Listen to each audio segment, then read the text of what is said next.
Hello, this is Mrs. Taylor, and I'm going to introduce you to the quadratic formula. So the quadratic formula is a formula that allows you to solve any quadratic equation. You don't have to factor or complete the square, anything like that. You just plug in values into this formula and it gives you the solutions. So the formula is here. X equals negative b plus or minus the square root of b squared minus 4ac all over 2a. So let's break this down. First of all, what is A, B, and C? Well, you should be familiar with that because that is from the standard form of a quadratic equation. A being the value in front of x squared, B the value in front of x, and C is your constant here at the end. And all you do is you take the numbers in A, B, and C's place and plug them into the formula. Keep in mind that when you plug in negative numbers, you always use parentheses, especially with this b squared here. Always put parentheses around b when it's negative. And also, if there's not a value, so in other words, if you have an equation that's just ax squared plus bx, that means your c value is 0. Or if it's ax squared plus c, that means your b value is 0. So if there's not a term there to represent a, b, or c, you are to assume that that means that that particular term is 0. All right, so the way I learned the quadratic formula was my teacher used to sing the formula to us. And to this day, I can't think of this formula without hearing her sing it. And I'm nowhere near as good at singing as she is, but I'll sing the tune for you. You may prefer another tune. If you go on YouTube, you can find all kinds of different versions of songs for the quadratic formula. But the tune I learned was the opposite of b plus or minus the square root of b squared minus 4ac all over 2a. And so now I can never forget that song because I heard it so much, and it's the way I remember the formula to this day. All right, so an example of plugging in values into the formula. If I have this equation, x squared plus 5x plus 6 equals 0, and I want to use the quadratic formula to find the solution, what I do is I plug in opposite of b. Now, this is kind of deceiving because in the formula it says negative b, and what that means is negative 1 times b.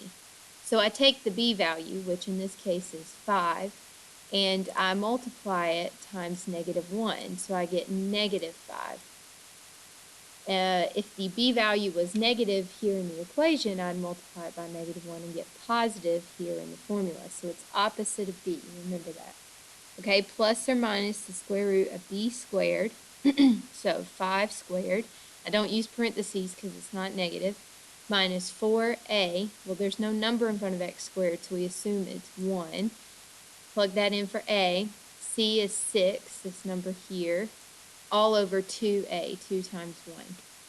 So from there, what I would do to continue, so we can't just leave our answer like this. We have to simplify it. And where we start is we simplify what we call the discriminant, which is the radicand, this part of your formula here inside the square root. And so what I would do is I'd plug this in my calculator exactly how I have it written out. So I would type in 5 squared minus 4, and then parentheses 1, parentheses 6. And that gives me 1. So that means my discriminant, the number inside the square root, is 1.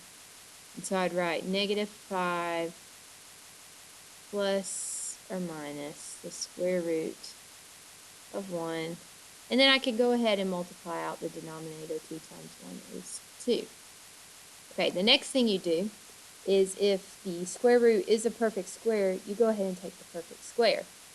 So the square root of 1 is 1.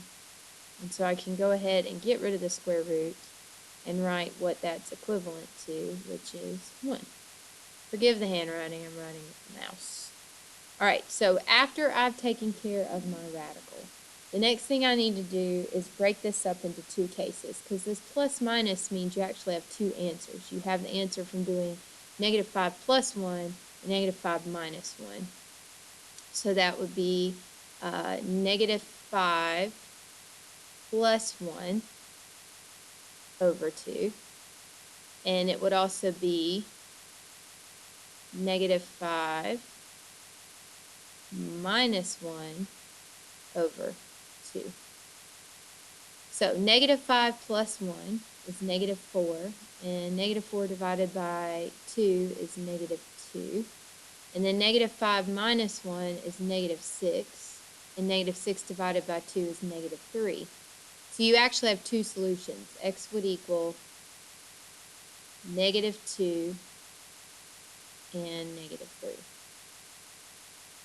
And so instead of factoring, instead of completing the square, you can use the quadratic formula to solve any quadratic equation. So what I would like you to do is practice this. I have a few practice problems that I would like you to work on. You'll get in class. Good luck.